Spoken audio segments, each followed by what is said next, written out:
Hi everyone, welcome back to another tutorial inside of Blender. This tutorial will go over the basics of 3D modeling and a few tips to help you get started. Let's jump right in. This tutorial will go over how to make a bottle with a little cork.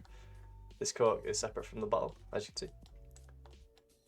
Now you can choose to follow along and make the same bottle, and I will attach the image of the reference in the description below. Or you can choose to make anything you want using the tips that I give in this video. Let's get started. First thing you want to do, click the little red X here, or you can always press numpad 3. And you want to go ahead and press Shift A, get yourself a reference image. If you're using the one from the video, don't forget to add that one. So if you're doing this, pull in the image, it'll pull up a little menu you can't see. Now I like to move it along by pressing G and then pressing Y. And you see the little orange line, so it moves it along the axis.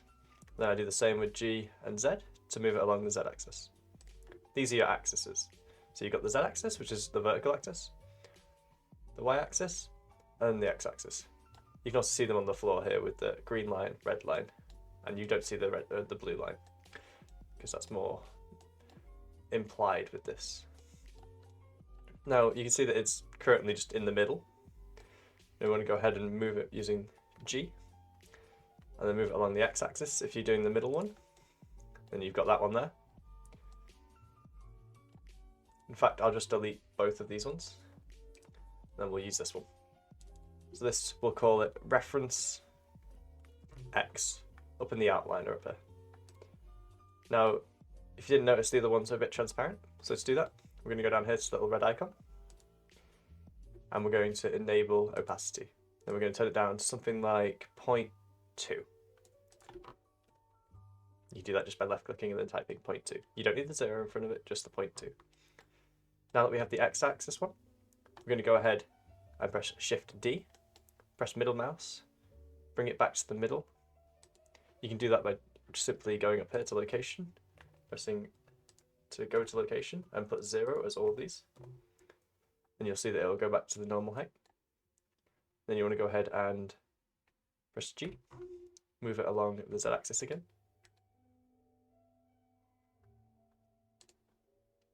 Just going to go over to the X axis just so I can line it up with the same height.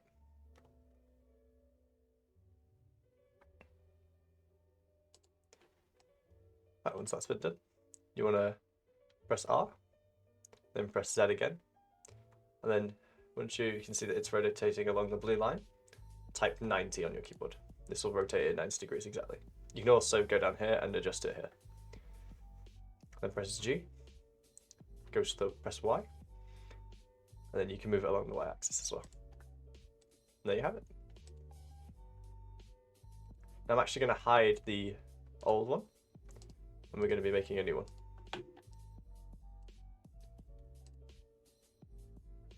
You go up here and just hide them like that. Now, let's get started with pressing Shift A, go to Mesh, summon in a cube. Then you want to align the cube bottom. Well, first you want to go into modeling. You can either do this by going up here to the modeling tab and clicking in. Then it'll put you here. Or, alternatively, if you're still in layout, you can press Tab and it'll shove you straight into edit mode. You then want to head press G and Z again to move the bottom of the cube so that it's facing in line with the bottom line of your reference. Now check both angles, roughly the same. Now we're going to go ahead and press S, and we're going to press Y, and you can see that it'll thin it along the axis. Then you're going to want to head and go into the Y axis on this side, press S, and press X. Oh, it appears I pressed Z. There we go. Now we can see that our reference image isn't perfectly lined up here, so we're actually just going to move the reference image by pressing Tab, go back into object mode, move it along, press G and X, and we're going to move it just to be in line with this. We're also going to move it up slightly, just like the other one was before. Oh, seems I've opened the material outlier. There we go. Now we can see that they're lined up. You want to go ahead and go back into edit mode once you've selected the cube again. Select the whole cube, pressing A, S, X. You don't need to hold S either, it just automatically does it for you. And you're going to roughly get the same scale. Now you see that they are roughly the same, both on the X and the Y. When you go into face select, go to Z, click the top button, click the top face, head back into X, move it down just below the curve. Then you want to press E to extrude. Make sure you're staying, if you press middle mouse, you'll stay along the Z axis. Then you want to move it to about here. Then if you go over to here, you just press, or you could just press S, and you want to shrink it down so that it roughly adheres to the shape of the bottle. You do the same again, pressing E and then S, and then shrinking it down. Then you can press E again, go all the way up. Now you can see that's slightly too wide for the bottle opening, so we're going to press Ctrl Z. We're going to scale it in a slight bit more, and then we're going to press E again. Now we have a much better control of it. We're then going to press E again once we reach just before the lip. So in case you missed that, where you can see that we're just below the lip of the bottleneck. Press E again. Go just above the curve, about there. Then you want to stay in face select mode, hold Alt, and select just the outer edges. So you can see that it selects all of them. Head back to exit mode. Alternatively, you can just press numpad 3 or numpad 1. You can see the two sides. And then you want to press extrude. Right click. Then S to scale.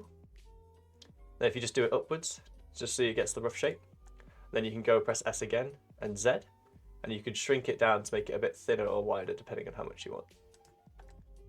That's what it looks like so far.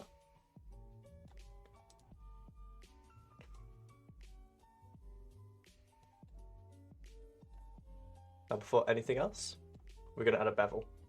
So you want to go along to here, press 2 on the keyboard, or you can go up here to edge mode. I'm going to select this, this, this, and this edge, all while holding Shift and Alt. Alt so that it selects all the surrounding edges, and Shift so that you can have multi-select. And you want to go down here. You want to go to face mode.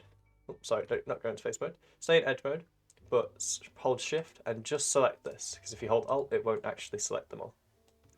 Now, once you have all of these selected, press Ctrl B to add a bevel.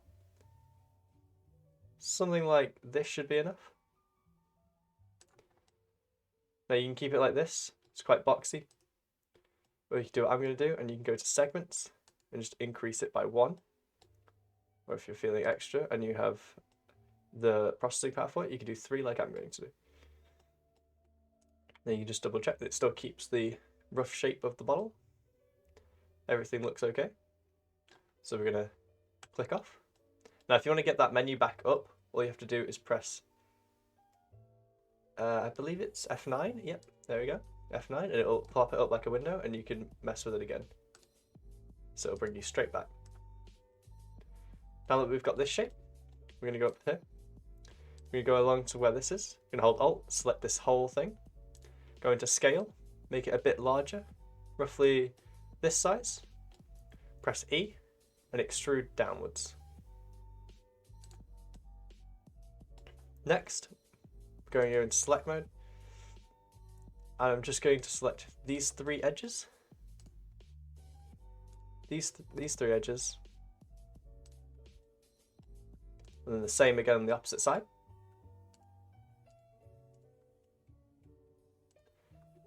Then I press Scale by pressing S.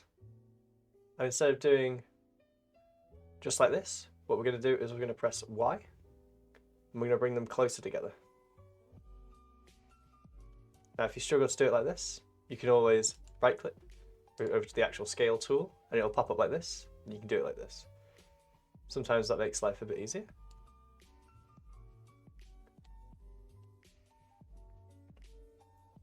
It looks like I forgot to actually select an edge. So you want to select the internal edges as well. Wait, no you don't, sorry.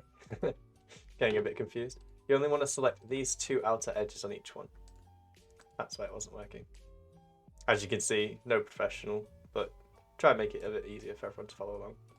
So now you can see they're both like that. While still having these two selected, pull the red lever and pull it out a bit more.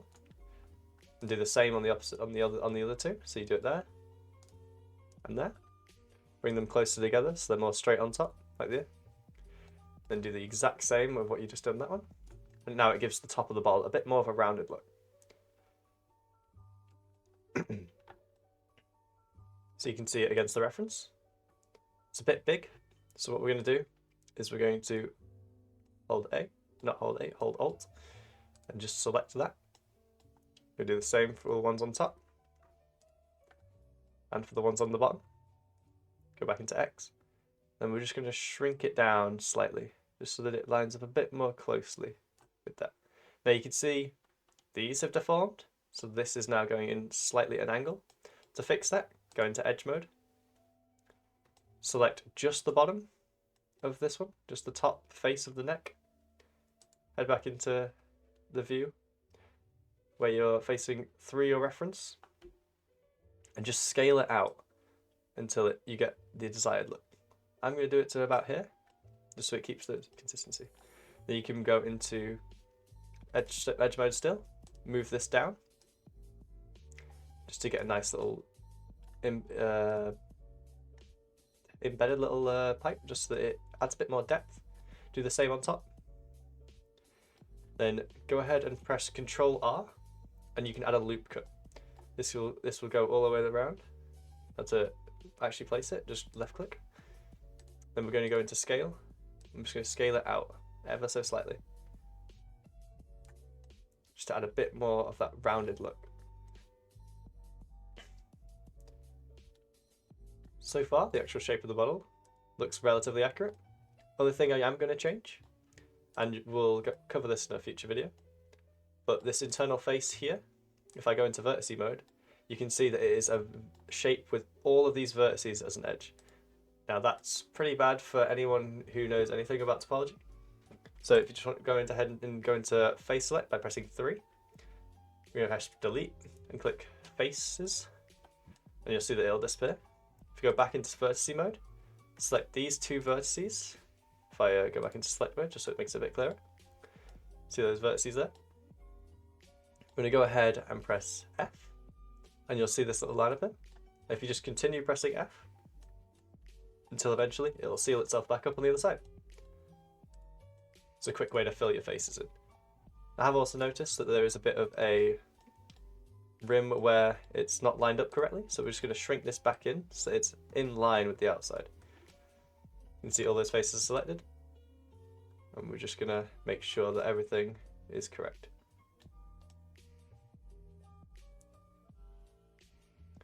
The one thing you might want to do is add another bevel just here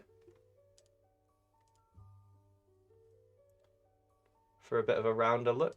That's completely fine, but I would turn down the segments just for this one, just because we're going for like a low poly look. Do the same again on the bottom if you want to. Again, just one segment. Then you have it like that. Now we're actually going to move away from the bottle. So before we move on, we're just going to name this up here in the outliner. We're going to name this bottle. Now next, we're going to head over to modeling. Not to modeling, sorry, that was my mistake. We're going to press tab and go to object mode. Then you want to press shift and A again, go to mesh, go to circle, change this to something like 16. You'll see it slightly deform here. You're going to press G and then Z, move it up.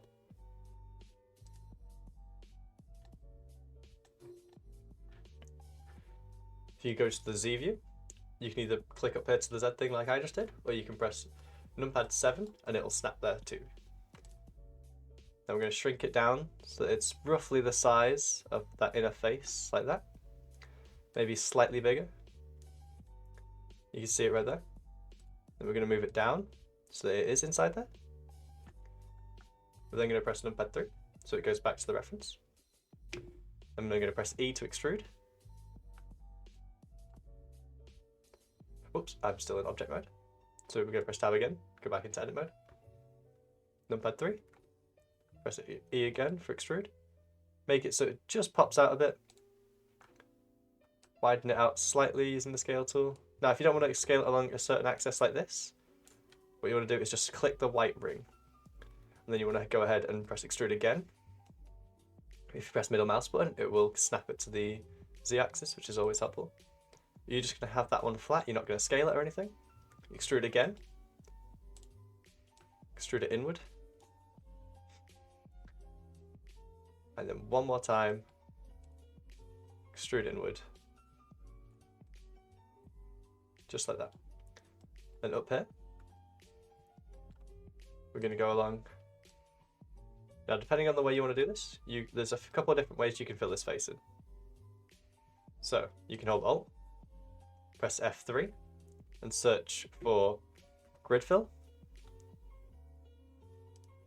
And it'll do this for you.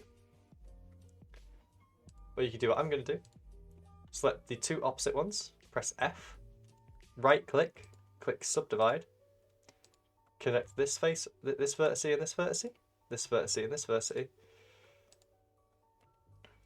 Do the same again until you're left with kind of a pizza shape with a span of one vertex without an edge and then two either side of it with an edge. And you're going to select all four like this, then press F. And you'll see a face be made. And we're going to keep doing that all the way around until there is no gap left in the mesh.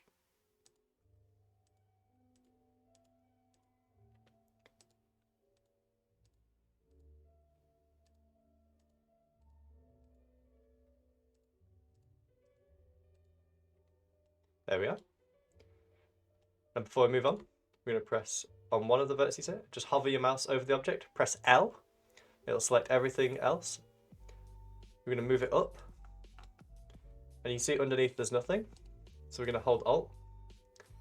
We're going to press E again to extrude. Then we're going to press right click to snap it back. And just move it inwards. Then move it down ever so slightly. Maybe scale it out slightly more than that. And then for this one, just to save time, I am going to do the grid fill. Now you can change the span down here at the bottom. So it'll change how this looks. You see how much difference that makes? I'm going to keep it on this. I'm going to keep it on 3. So you see now, if I want to add a bit of a bevel here, I can. To add a bevel, by the way, just press Ctrl B, or you can alternatively go down here to the bevel tool.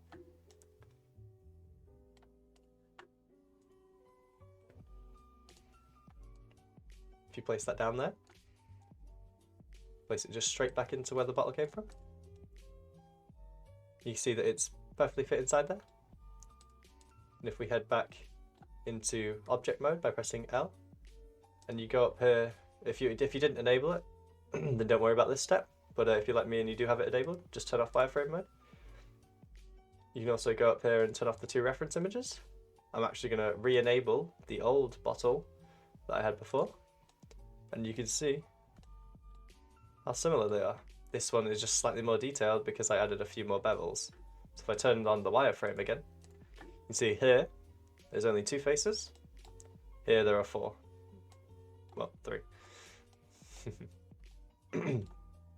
This can just lead to a bit of a nicer look sometimes. You can also see this cork is a bit more sharp than this one. So if we want to go ahead and change that on this cork, we go back into editing mode. Oh, don't have the cork selected. Make sure you have the cork selected, then head into edit mode. Then you want to go ahead up here. You grab this, and just move them up ever so slightly. So it looks roughly the same.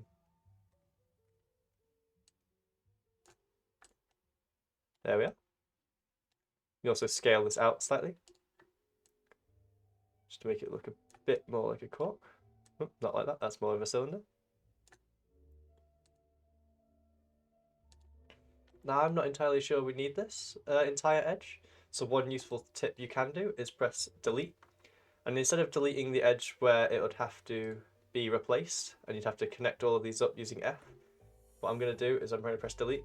I'm going to click dissolve edges. This just makes it so it tidies it up for you, and there's no vertices left that you need to connect.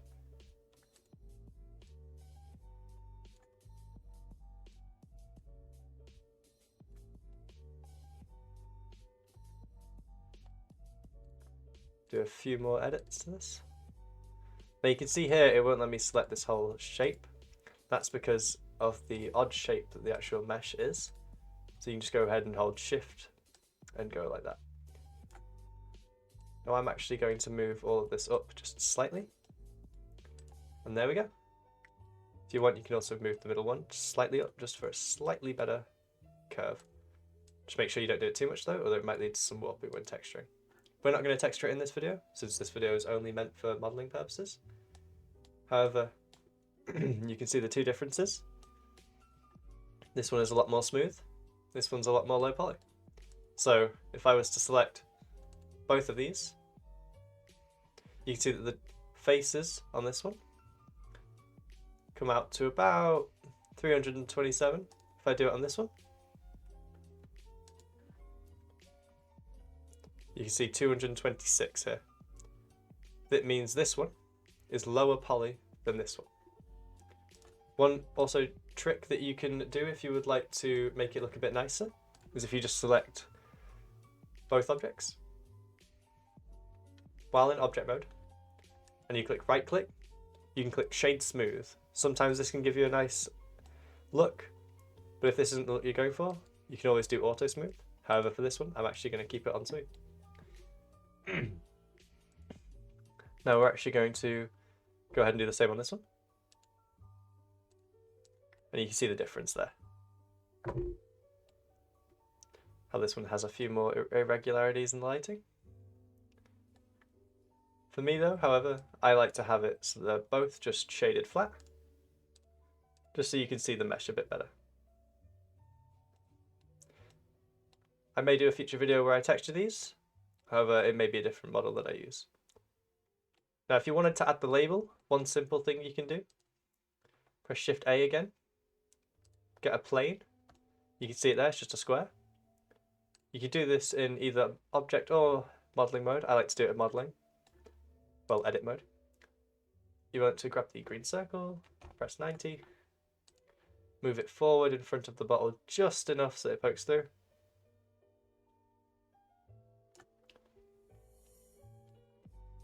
You move it up. Oops. You're going to press S, scale it. Scale it on just the y-axis. And there you go. Well, it might not be visible on the actual object when you're in layout mode. If you were to texture it, you would see it. Oh, I guess you can see it with the little outline there. That's it for this tutorial. Hope it helped. Thanks for watching. Bye.